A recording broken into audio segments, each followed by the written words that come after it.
Voice, आज की आवाज। सीहोर में यूरिया की कालाबाजारी। किसान बाल 1 एकड़ में 3 से 4 बोरियों की जरूरत है, लेकिन मिल रही है सिर्फ 1 ही।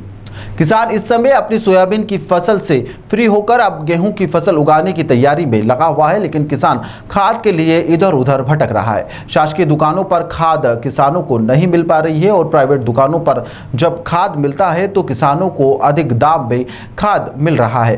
किसान पहले से वैसे ही चिंतित और परेशान है। अगर किसान अपनी गेहूं की फसल उगाने के लिए महंगे दाम में खाद खरीदता है तो किसान अपनी सोयाबीन की फसल पूरी गेहूं की फसल में लगा देता है। वहीं किसानों का कहना है कि जब जिले में कृषि अधिकारी बता रहे हैं कि खाद पर्याप्त मात्रा में है तो किसानों को पर्याप्त मात्रा में खाद उपलब्ध क्यों नहीं हो रहा है। किसानों को आवश्यकता है 4 बोरी की, लेकिन उसे केवल 1 बोरी देकर भेज दिया जाता है। रबी की फसल में बोनी जारी है, किसानों को यूरिया की जरूरत है। ऐसे में जब किसान यूरिया लेने के लिए मंडी जा रहे हैं तो उन्हें प्रति एकड़ 1 बोरी दी जा रही है। यूरिया मिल रही है। कृषि उपज मंडी सहित सोसाइटी में यूरिया खाद लेने के लिए पहुंचे कुछ किसानों ने बताया कि कुछ बोरी यूरिया प्रति एकड़ के लिए पर्याप्त नहीं है।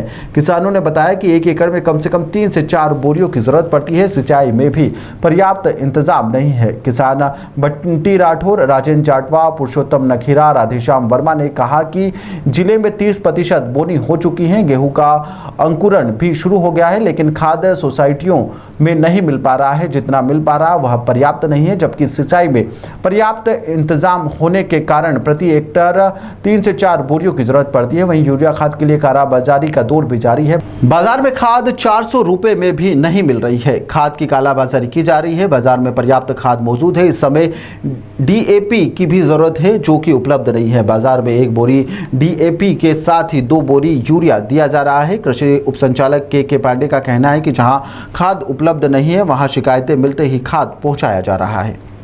सर, मैं सुबह 6 बजे से आके यहाँ बैठा हूँ, उसके बावजूद इनने आए 9 बजे 10 बजे का लगभग और इनने टोकन बांटा। टोकन से कोई खाद नहीं मिल रही है। एंड सेंड घुस रहे लोग और खाद ले जा रहे हैं। और टोकन वाला 1 घंटा होगा एक पैर पे थाड़ा और बिल्कुल खाद नहीं मिल रही है। इस प्रकार से खाद बटेगा क्या? खाद बांटना चाहिए जो नंबर दिया, पुलिस लगाना चाहिए यहाँ की जगह। उस किसान भूखा बैठा है यहाँ की जगह। तो ऐसा थोड़ी है कि खाद इस तरीके से बटेगा। सरकार से किस तरीके की मांग रखते हैं? हम इस तरह की मांग रखते हैं कि यहाँ पुलिस भी लगे, आगे रखे जो टोकन बटता है उस टोकन के हिसाब से खाद दिया जाए किसान को। ऐसा थोड़ी है कि सुबह का किसान बैठा हो रहा तो वो शाम ही हो जाएगा, उसको खाद कब मिलेगा उसको ऐसे। और वो भूखा बैठा है, कब घर जाएगा वो? उसका भी कुछ काम है, नियम है कुछ। ऐसा थोड़ी है सर। और बाहर क्या हो रही है? बाहर भी खाद की पूरी जमाखोरी हो रही।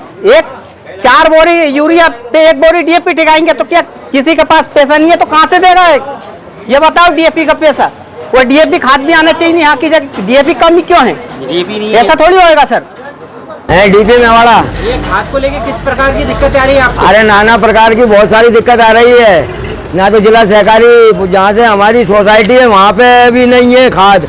वहाँ भी वितरण केंद्र बनाया गया है शासन द्वारा, वहाँ भी मुहैया नहीं कराई जा रही है। वहाँ भी परेशानी आ रही है। डीएपी है ही नहीं वहाँ भी, और ना यहाँ डीएपी दे रहा है फेडरेशन के नाम पे। फेडरेशन के नाम पे यहाँ भी डीएपी नहीं है, यूरिया ही वितरण कर रहा है ये लोग। अच्छा, बाहर से कभी आपको उपलब्धता को लेकर सर किसानों को कुछ शिकायत है? मैं सभी आपके माध्यम से सभी किसानों को अवगत कराना चाहूँगा कि पिछले वर्ष जितना यूरिया का वितरण हुआ था उससे ज़्यादा यूरिया इस समय ज़िले में उपलब्ध है और कहीं भी यूरिया की कोई कमी नहीं है। डीएपी की भी कमी नहीं है। डीएपी की 1 रेक कल ही आने वाली है और यूरिया की 1 रेक अभी 2 दिन पहले आई थी और अगले सप्ताह में और आएगी। ऊंचे दाम पे बेचने की शिकायत है? एक केंद्र पर हमको शिकायत मिली थी। हमने तत्काल उस केंद्र पर छापेमार करके और उसको सील किया है, जब्त किया है। और भविष्य में अगर कहीं भी अनुचित दाम पर किसी भी खाद की विक्रय की अगर सूचना प्राप्त होती तो तत्काल उस पर वैधानिक कार्रवाई करेंगे।